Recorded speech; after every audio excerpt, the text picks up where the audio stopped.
মার্ঘেরিটায় মানবঙ্গ পাচার চক্রের পর্দাফাশ করেছে পুলিশ। এই চক্র পরিচালনার অভিযোগে ৪ জনকে আটক করা হয়েছে। আটক ব্যক্তিরা হলেন মার্ঘেরিটার ১ নম্বর মাকুম পথারের মোজাকির হোসেন ৫৩, মার্ঘেরিটা ভিনার মিল এলাকার শঙ্কর সান্তানা ২৮, ডিব্রুগড় পল্টন বাজারের সমীর পাল ৩৭ এবং গোপাল রায় ৩১। অভিযোগ অনুযায়ী দরিদ্র ও সহজ সরল মানুষদের টাকার প্রলোভন দেখিয়ে বাইরে নিয়ে যাওয়া হতো। এরপর কৌশলে তাদের কিডনি বের করে নেওয়ার পরিকল্পনা করা হতো বলে অভিযোগ উঠেছে।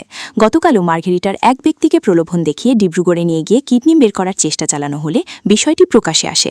পরে হইচই শুরু হলে পুলিশকে খবর দেওয়া হয়।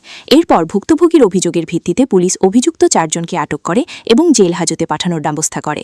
আমি গম পোৱা মতে কালি প্ৰায় ৫:৩০ বজাত ৰাতিপুৱা মোৰ পূজা যায় এই ভাগৰ মানুহজনক এই শংকৰ নামৰ এই শৰ্মা হোটেলৰ ওচৰৰ ল'ৰা এজনে লৈ গৈছিলে ক'ৰবাত কাম দিম বুলি, ডিব্ৰুগড় নে গুৱাহাটী বুলি কৈছিলে।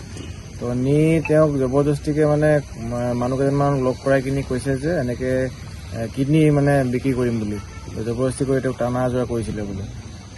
তাৰপিছত আমি গম পাই কিনি যে মানুহজন মানে সন্ধানহীন হৈ আছে।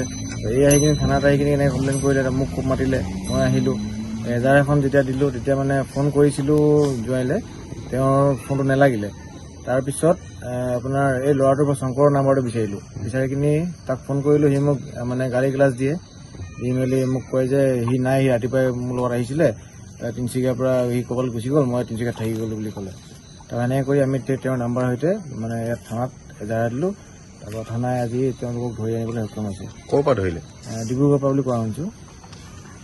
এটাৰ পৰা সেই শংকৰ বোলাজনৰ সি আগতে কিডনি বিক্ৰী কৰি আহিছে বুলি কোৱা শুনিছোঁ। তাৰো পেটটো ফুলা আছে দেখা মতে, এনেকৈ গম পোৱা গৈছে। দিম বুলিহে লৈ গৈছিলে। তাৰপিছত আমি এইবিলাক মানুহৰ মুখৰ পৰা শুনি মেলি তাৰপাছত আমি ইয়াত আহিছিলোঁ। কোনে লৈ গৈছিলে? এইটো শংকৰে। ক'ৰ হয় মানুহজন? ছেকেণ্ডেৰী শৰ্মা হোটেলৰ ওচৰত থাকে। সি আগতে এনেকুৱা কাম কৰিছে নেকি?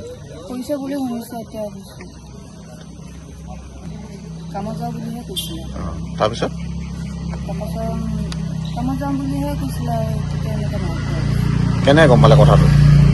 এনেকৈ গম পালোঁ মানে কি, আমাৰ বৰবিনাকে টমটম চলাই, সিয়ে মানে কেইবাজনৰ মুখৰ পৰা শুনি মেলি ঘৰলৈ গৈ কিনে কৈছিলে যে কি বুলি কৈছিলে?